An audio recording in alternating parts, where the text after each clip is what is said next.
నిజాంపేట మండల కేంద్రంలో శుక్రవారం ప్రభుత్వ ప్రాథమిక పాఠశాల ఆధ్వర్యంలో ఇంటింటికి తిరుగుతూ బడిబాట కార్యక్రమం చేపట్టామని పాఠశాల ప్రధానోపాధ్యాయులు ప్రభాకర్ అన్నారు. ఈ సందర్భంగా ఆయన మాట్లాడుతూ ప్రభుత్వ ఆదేశానుసారం 6 నుండి 19 తారీఖు వరకు గ్రామంలో బడిబాట కార్యక్రమం చేపడుతున్నామని తెలిపారు. బడియుడి పిల్లలను ప్రభుత్వ పాఠశాలలో చేర్పించాలని, ప్రభుత్వ పాఠశాలల్లో నాణ్యమైన విద్యతో పాటు విద్యార్థులకు ఉచిత పాఠ్యపుస్తకాలు, ఏకరూప దుస్తులను అందిస్తున్నామన్నారు. ప్రైవేట్ పాఠశాలలకు ధీటుగా ప్రభుత్వ పాఠశాలల్లో తెలుగు, ఇంగ్లీష్ మీడియంతో పాటు విద్యార్థులకు క్రమశిక్షణ, మంచి విద్యాబోధన అందివ్వడం జరుగుతుందని అన్నారు.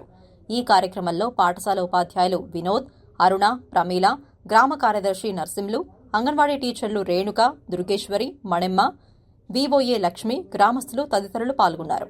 అంటే 6వ తారీఖు నుండి 19వ తారీఖు వరకు ప్రభుత్వ ఆదేశానుసారంగా బడిబాట కార్యక్రమాన్ని అనేటటువంటిది నిర్వహించడం జరుగుతుంది. మరి ఈ యొక్క బడిబాట కార్యక్రమంలో ఎవరైతే డ్రాప్అవుట్స్ ఉన్నారో వారిని బడిలో చేర్పించడము, తర్వాత బడికి రానటువంటి పిల్లలు అంటే 2వ తరగతి చదివి మానేసి లేదా 3వ తరగతి చదివి మానేసినటువంటి విద్యార్థులు ఎవరైతే ఉన్నారో వాళ్ళని ప్రేరేపించి పాఠశాలకు తీసుకురావడం అనేటటువంటిది ప్రభుత్వ సంకల్పం. మేము కూడా అందరం ఉపాధ్యాయులను కలిసి ఒక పట్టుదలతో విద్యార్థులను అందరినీ పాఠశాలకు చేర్పించే బాధ్యత మాపై ఉన్నది. అదే మాదిరిగా ప్రభుత్వము ఈ మహిళా సంఘాలను కూడా ప్రేరేపించి వాళ్ళను కూడా పాఠశాలకు బాధ్యులుగా వహించి విద్యార్థులను పాఠశాలకు తీసుకొచ్చేటటువంటి బాధ్యత వాళ్ళకు కూడా అప్పచెప్పి చెప్పడం జరిగింది. అంతేకాకుండా అంగన్వాడీ టీచర్స్ కూడా వాళ్ళు కూడా మా పాఠశాలకు ఎంతో తోడ్పడుతూ వాళ్ళను కూడా ఈ కార్యక్రమంలో పాల్గొనేలా చేసింది. కాబట్టి ప్రభుత్వం చేపట్టినటువంటి యొక్క తలంపులు చాలా చక్కగా ఉన్నాయి.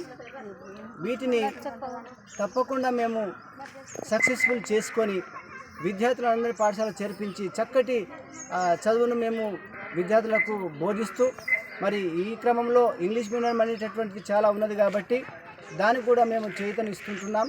మరి మా పాఠశాలకు మహేందర్ గారు కూడా డోనర్గా గత 2 సంవత్సరాల నుంచి కొనసాగుతూ మరి ప్రైవేట్ బుక్లను కూడా కొనసాగించడం జరుగుతూ ఉన్నది. కాబట్టి ప్రభుత్వం ఈ గవర్నమెంట్ నిజాంపేటలో ఉన్నటువంటి ప్రతి కుటుంబంలో ఉన్నటువంటి పిల్లల్ని పాఠశాలకు చేర్పించాలని కోరుకుంటూ ముగించుకుంటున్నాను.